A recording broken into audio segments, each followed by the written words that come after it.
Hello, everybody. My name is Shea Rodriguez, and I hope you guys are having a wonderful 4th of July weekend.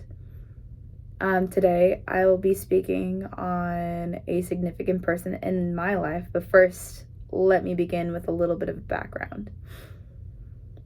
I have what's called dyslexia dysgraphia, as well as short-term memory loss, so I oftentimes struggle in an academic setting.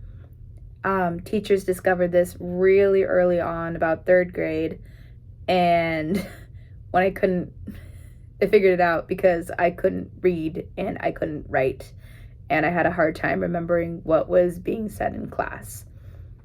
So the teachers would be saying, like, oh, we got to figure out what's going on, but as a kid, I took that as, what's wrong with you?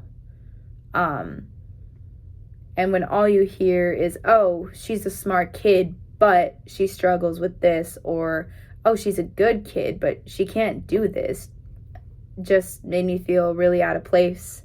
And it created shame for things that I just couldn't do yet.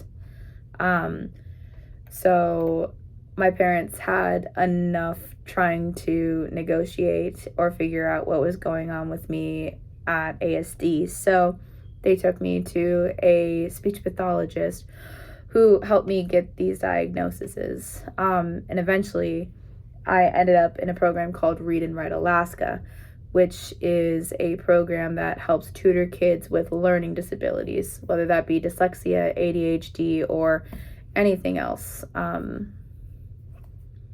So when I went there, I had the privilege of working with somebody named Ashley. She was somebody I worked with for 8 years, and she's possibly one of the biggest influences of my life. But it really didn't start out that way. It was really hard to not compare myself to just the people around me when everybody else did so good and just like better academically. I often doubted myself, which left little Shea very anxious and very prone to meltdowns. Like, I'd cry and even sometimes hyperventilate when test days would be coming around. Like, after bombing tests, like, I would cry quietly in the corner hoping that no one else would notice. And I just got into my own headspace because, well, everyone else around me did great. They did it with ease. But one of the greatest things I remember Ashley saying was, you can do it. Okay. At the time, I got really frustrated with this phrase. It's like, and it was only because I didn't believe it myself. Like, the way I learned was slow. And for an impatient kid like me, it was like running around in circles, going absolutely nowhere.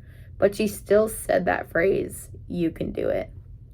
Eventually, after a year, I finally started to get the topics in those tutoring sessions, as well as start to get the topics that I was learning in class. So something was going right. And then I finally heard a phrase that I didn't expect was, you got it. It's like, I don't know what clicked, but with the use of repetition, I finally got to feel a sense that I could do it, that I was able to do it, and I was capable of doing the thing that once gave me so much fear and just so much shame. And I gotta say, I was really privileged to have someone in my life to meet me where I was at and continue to push me even when I felt like I couldn't do it myself. This really began to shape who I was and like my core values, which is like, even though you're going to face failure, even though it is bound to happen, you cannot quit because it's hard or it's scary. Failure isn't going to be the end, and it doesn't define who you are.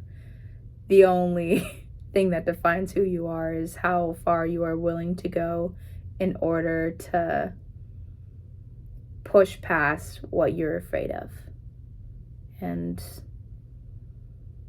that was what Ashley taught me. Thank you very much.